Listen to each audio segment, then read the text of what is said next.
This video introduces locating files by name. The path of a file or directory specifies its unique location in a file system. Following a directory hierarchy from one location to another traverses one or more subdirectories.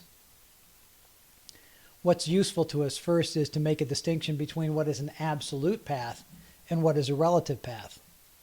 An absolute path is a fully qualified name beginning at the root directory and specifying each subdirectory traversed to reach and uniquely represent a single file.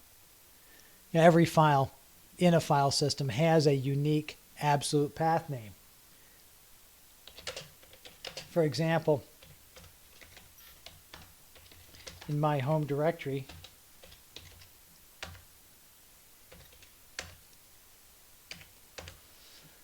I have a movie file, and to list it I can use its fully qualified name. Notice that we recognize an absolute path name because it starts with a slash. But files can also be specified relative to the current directory. So what's useful, of course, is to know to use the pwd command to know what your current location is, and then the ls command to be able to see what is here. So pwd shows me that I'm in my home directory, home student. And relative to this directory, I can get to my movie file by just listing videos. So if I'll do an ls-l to list videos, notice I'm starting off not specifying a beginning slash.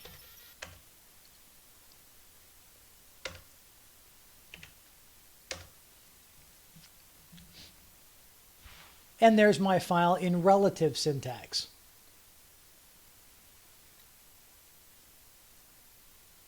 Whenever a user first logs in, they're placed in their home directory. Applications, when they start, are placed in a starting or a working directory. An application has to work with and locate files and directories the same way that a user does from their home directory, from the command line.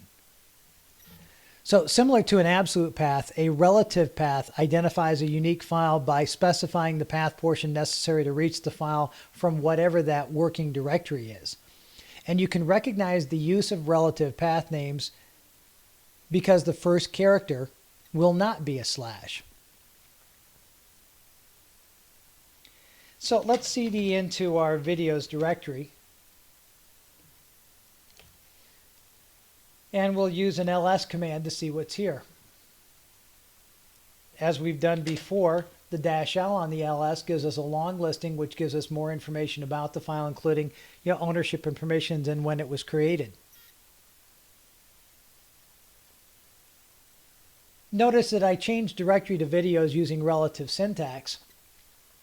But the documents directory is not a subdirectory of this video directory. So to go to the documents directory, I might find it easier to use fully qualified syntax.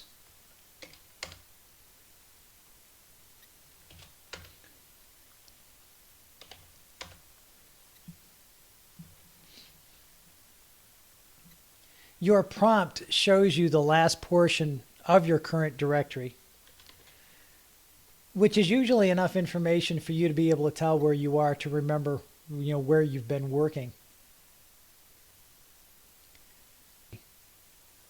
You have two different ways of doing it. The first is the cd command with no arguments always goes back to the home directory of the user you're logged in as. But you can also use the tilde, which happens to do the same thing. This takes you back to your home because tilde represents the path of your home directory. If I were to ask what tilde was, it returns the home directory. So you can use this, for example, from any location. Let's go to videos again. To go to any other location relative to the home directory without typing all that. So let's go to documents again, but this time using the tilde.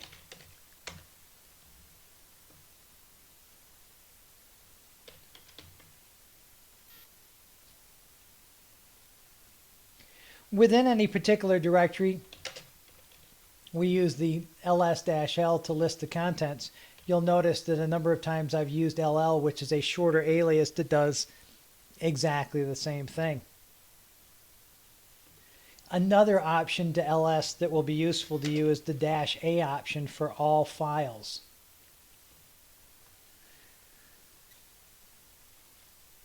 Notice that all files includes what are known as hidden files. You'll see all the files that begin with a dot are hidden files. There are two special hidden files at the top of the directory, one known as dot and the second one is dot dot.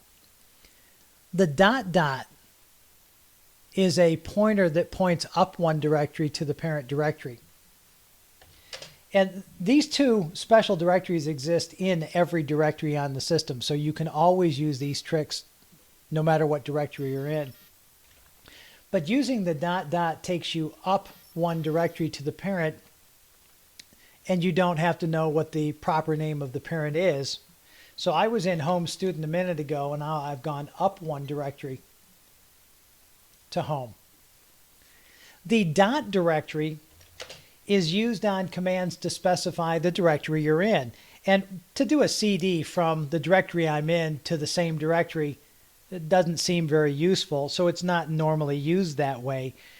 But it is used as a reference in other commands where you want to specify either where you're working from or sending something to as being the current directory that you're in. For example, a little bit later on, the copy command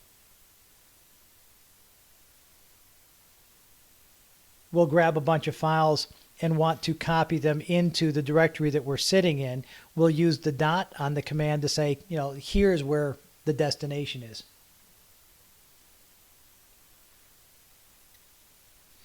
The other command the other option to ls that is useful up front is -r for recursive. So instead of just listing all the files that are in the current directory, it lists those subdirectories and their contents recursively also. So we can see each of our subdirectories, music with files in it, videos with files in it, documents with files in it.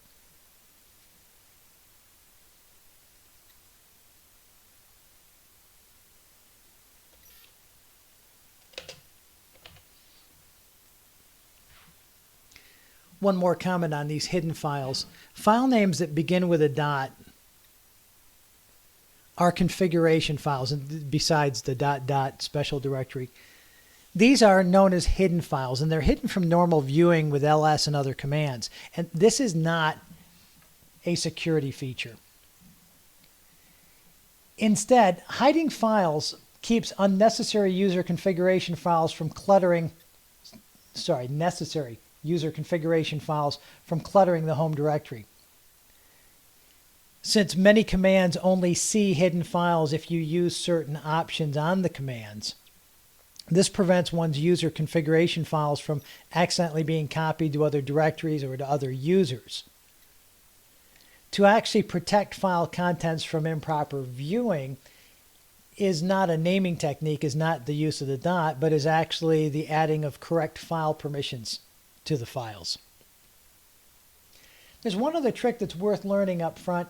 That it's useful enough, it's worth learning early, and that is the cd- command. The cd- command takes you to the directory that you last came from. So let's go to the videos directory, for example.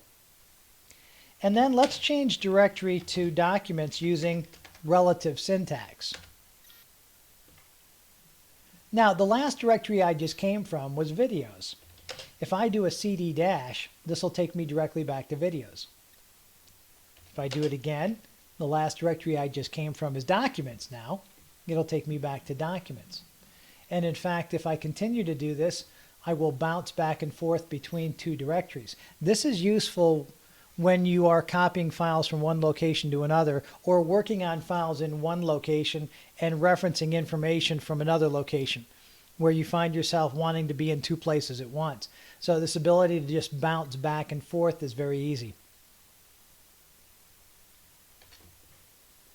This concludes the introduction to locating files by name.